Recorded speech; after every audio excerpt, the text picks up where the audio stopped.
Well, good morning, everyone. Very warm welcome to our Saturday conversation this morning. I'm really pleased to have Emma Clark, who is the executive head of the Federation of Schools of Breamore and Hale and Hyde, all of which are within the Avon Valley churches. We have some other schools, of course, as well, but Emma's not the head of those ones yet, but who knows. I'm just really delighted that Emma has agreed to come and reflect on the life of the schools and how she got into teaching and so on. So morning, Emma. I know you've been looking forward to this. Good morning. Oh yes, very, very nervous. Well, I'm sure there's no need to be. But I don't know very much about what brought you into teaching in the first place. Well, I suppose I had a bit of a roundabout journey really, and I came into teaching quite late, relatively late actually. I went to an all-girls school, and it was kind of expected you did typing and home economics, and that was kind of what was expected, which never really sat very well with me, which anyone who knows me will not be surprised by. Yeah. I did. We left school at 16 at that school as well, but I went on to college to do A levels, but I didn't go to university, and I didn't really kind of have an idea of what I wanted to do. I had a vague idea that teaching might be something, but I don't think I had anyone guiding me or giving me the right sort of prods in the right direction, if you like. So I kind of floated really from different admin jobs, and I worked for Barclays for a little while, and then Southampton Council, and I worked in a pub for a while. So I did quite a wide variety of jobs. I didn't really find the thing that clicked for me. And then I met my husband, and we started our family, and I think that always gives you sort of the impetus to sort of rethink things and reevaluate things. And I started thinking about, well, actually, you know, that idea of teaching or working in a school actually was the first thing. So I started as a volunteer reader, like many of our parents do, come into school, listen to readers, help on trips, all that sort of. And then I got offered a position as a teaching assistant in my children's school by the head teacher there. And I really enjoyed that role, actually, working with small groups of children, one-to-one with children that needed extra support in class. And I thought, yep, this is it. This is what I want to do. And that sort of clicked. And then I kind of realized, oh my goodness, I don't have anything that I actually require to do this. So I went to night school, did GCSE maths, science, and then just as my youngest child was born, I started doing a degree through the Open University, which was absolutely fantastic, actually. I can't speak highly enough of the Open University, the resources that they provided, the summer schools, the tutorials. And of course, this was all prior to having online access, you know, so everything would arrive in a big parcel. I used to get quite excited. All the books would arrive. And then I did a 1-year skip course after I'd finished my degree, by which time my youngest was 3, so able to go to nursery. And then went into a Catholic school in Bournemouth, where I stayed for 10 years. So, like I said, quite a late entry into teaching, but I think the fact that I'd worked within the school as a TA and had that experience was invaluable, actually. It gave me a different insight into school life. I've always thought that because I as you know, I trained for secondary and then did primary teaching. I'd often thought that if I went back into teaching, the TA job would be one which was really wonderful, because that's just the hands-on bit, isn't it?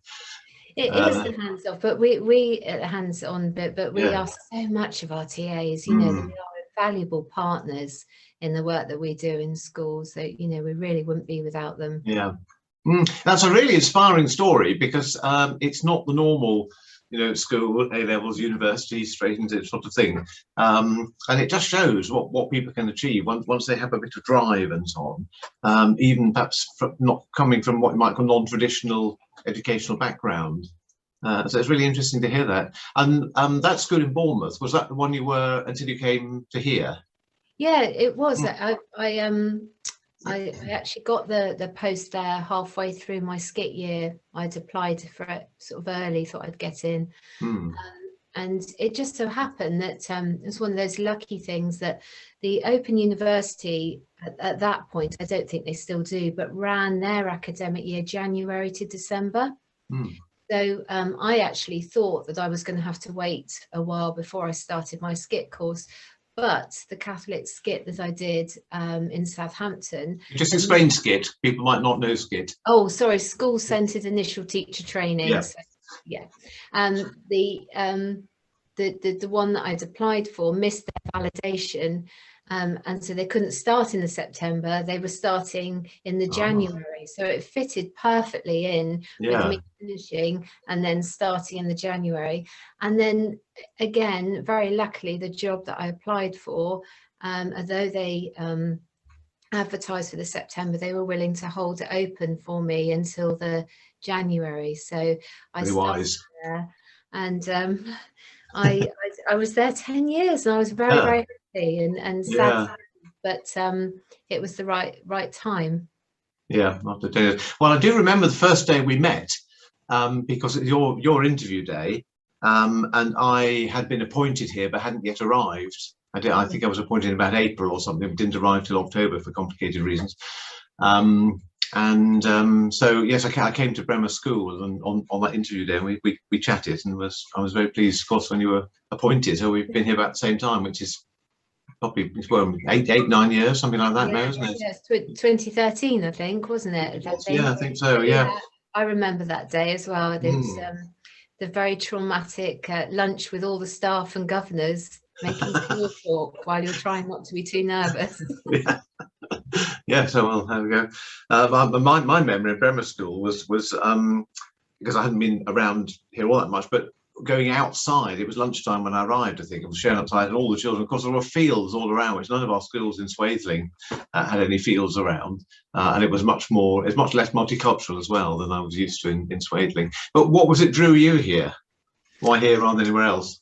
Well, to be honest, I was really interested in working in Hampshire because they still had quite a strong county council, whereas a lot of Bournemouth had academised, which just creates different dynamics within schools. And I was looking for jobs, and at the time Breamore was in requires improvements. I thought, oh, that sounds a bit of a challenge. I drove out here because I was a bit concerned that it was going to be too far. I realised it was quite a straight run, and when I came to look round, it was I always remember it because it was a really hot day. It was in May, and all the blossom was out on the trees on the fields at the back of the school. The children just appeared so happy and friendly, and just the setting, I thought, oh, this is just gorgeous. You know, like you say, it's just, you know, you kind of get drawn into it. I liked the idea of a small school. I like the fact that within a small school, there is that sense of community. I mean, there is in larger schools, but really in a small school, you get to know everybody so well. It relies heavily on the team working well together. And I thought it would be a good start to Headteacher. I didn't really think about all the other things that came with working in a small school, like the fact you have to wear so many hats. I remember I think it's my first week, I had to go out onto the field and clear up a dead mole, following the dead rabbit. I was like, I don't remember this thing in the job description. Oh, that's right. That's a bit like being an incumbent of a parish as well, I think. All sorts of things come you don't think about. Breamore had a bit of a difficult time, and actually it made huge improvements relatively rapidly, didn't it? After you came, staff stability and new staff drawn in, all that sort of thing. It was really quite an exciting time for me as a governor, coming at the same sort of time. But it was then probably about 2016, I would think, when the discussions began with Hale School, wasn't it, to federate, and that opened a whole new chapter. Yes, yeah, again, really exciting, sort of unexpected turn of events, really. I was asked to sort of help Hale School out when the head teacher was off for a long time. Again, such a fantastic setting. You know, I am so lucky with where the schools are. Yeah, it was September 2015. I think then we federated sort of early 2016, and bringing the two schools together to work together was a really interesting challenge, one that I hadn't prepared for. But I think with smaller rural schools, that support network and working together has been really, really key. Yes. And then we started it all over again, didn't we? When about 2019, I suppose, was it, when we started talking to Hyde School, of which I had already become a governor in 2017 when Hyde came into my patch. What was then the four parishes. The Hyde one was particularly interesting for me because at the same time that the school was talking about federation, my four parishes here, our churches near, we were talking about the same sort of thing, becoming one parish rather than four parishes. And these conversations, the school ones were kind of confidential and the parish ones were open. But the things people were worried about were all the same things in both, about identity, finance, sort of authority and who's in charge and will we lose control and all those sorts of things.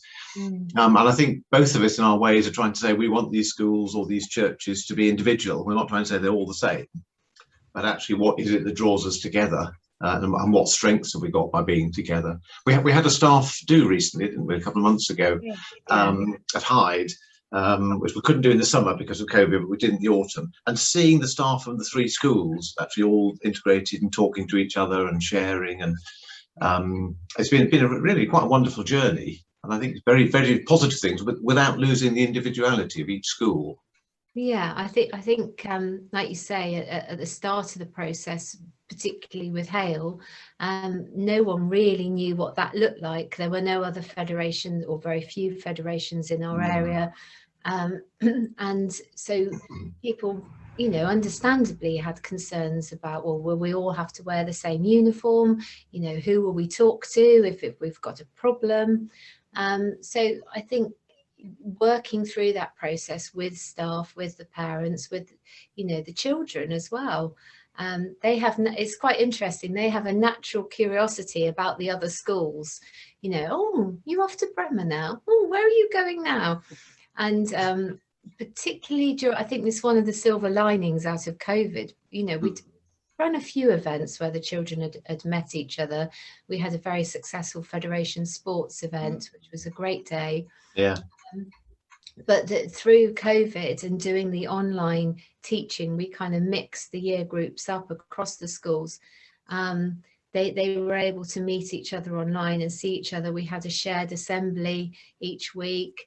And some of the teachers did very small group tutorials as well, which involved children from the different schools, and they might have been working with a different teacher as well. And I think that really helped to kind of bring together this sense of, we're a family of schools working together. Because I think it's valuable for the children when they go on to secondary schools that they've widened their pool of peers, if you like. So actually there's more familiar faces because they all go on to, the same schools. Yeah. And people might not see the sort of benefits to teachers, to staff as well, having other people in other schools who are teaching the same year groups. Because you can be very lonely in a small school, can't you, with your own year group? Yeah, definitely. Well, it's not just one year group, it's 2 year groups as well, isn't it? Year 5 and 6 that you're responsible for. I think we talk about having all the benefits of a larger school, but having that special and uniqueness of a small school. So the teachers work together a lot. They share planning and resources. They have planning days where they work together. We do a lot of professional development together. So we've got lots of expertise now spread across the federation, so there's support for people. So I think they really do feel that there is somebody that they can talk to at one of the schools. And again, I think the way that we organised the teachers during lockdown really helped with that, because they worked in cross-federation teams. So it kind of accelerated that process a little bit. And being able to do things like this is brilliant, because it means they don't have to travel to other schools to necessarily meet and have a chat and sort of catch up on planning or whatever it is they're talking about. And you've not given up on your own learning, have you, since starting with us here? No. Which is really inspiring, I think. So Foolish, well, not inspiring. yeah. There was I can't remember what NPQ. What's that one called? The one that you did first? Oh, yeah, that's the NPQEL, which is National Professional Qualification for Executive Leaders. Yeah. So that was quite interesting. That was looking at the ways that you can use examples and structures and ideas from outside of education, and how those can be applied within education in managing and running a big organization. I think, you know, I was trained as a teacher. That's where my skills is. And when you go into leadership in schools, you don't necessarily straight away have all those leadership skills. You have to learn a lot of those processes and qualities and skills. So that was interesting, and that culminated in a couple of projects. But yes, I've kind of taken the next step, and I'm doing a master's now with Portsmouth University, which is in leadership in education. Correct. I think it's because we're trying to develop lifelong learners, and the staff are continuing their learning and development as well. We have some of the same things. I went to a leadership thing recently and was given a pack of playing cards called leader smithing. They're called by Eve Poole, who's written a book about all this. And each playing card has something on to think about in terms of your leadership style, and you're supposed to sort of work through them all. I haven't quite got through them all yet, but no, time management is one of the top tips. Yeah, that probably is there somewhere. Yeah.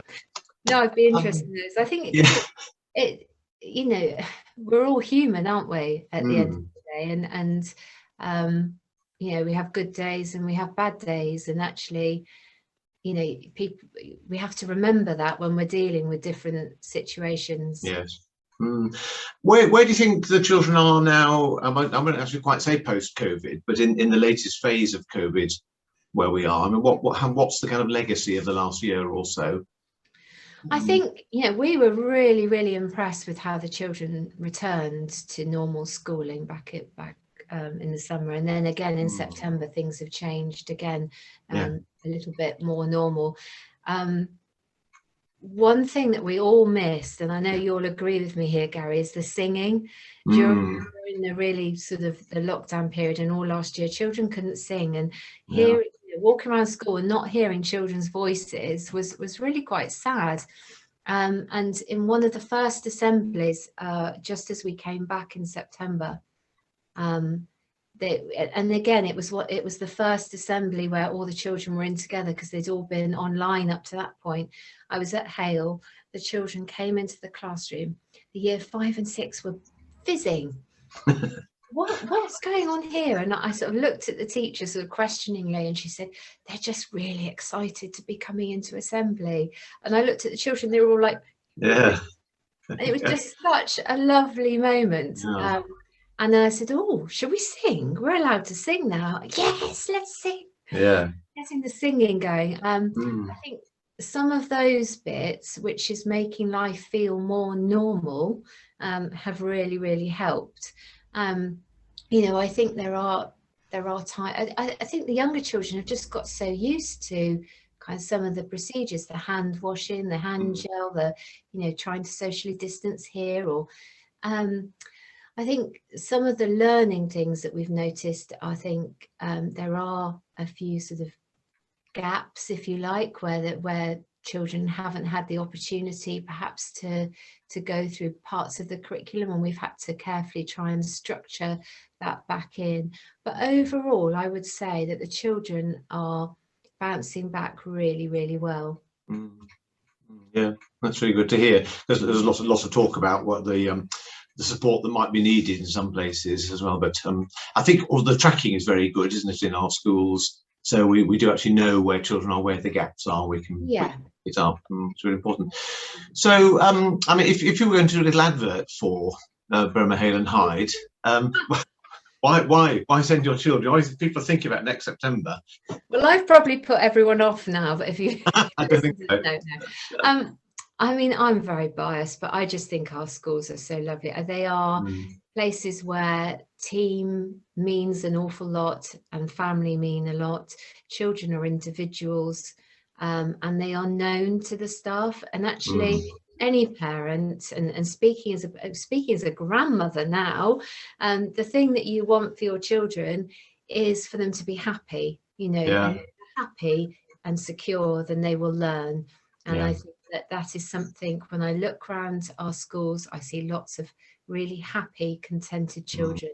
And, you know, all our Ofsteds and results are all very good as well, if that's what interests you. Okay, that's great. Well, thank you. And that's been really interesting. Thank you very much for joining us this morning. Avon Valley Churches, we're on every day at 10 o'clock on Facebook. Services tomorrow, Sunday, and then thoughts for the day during the week, and another conversation next Saturday. Thank you all for joining us. Thank you, Bye. Gary. Thank you. Bye.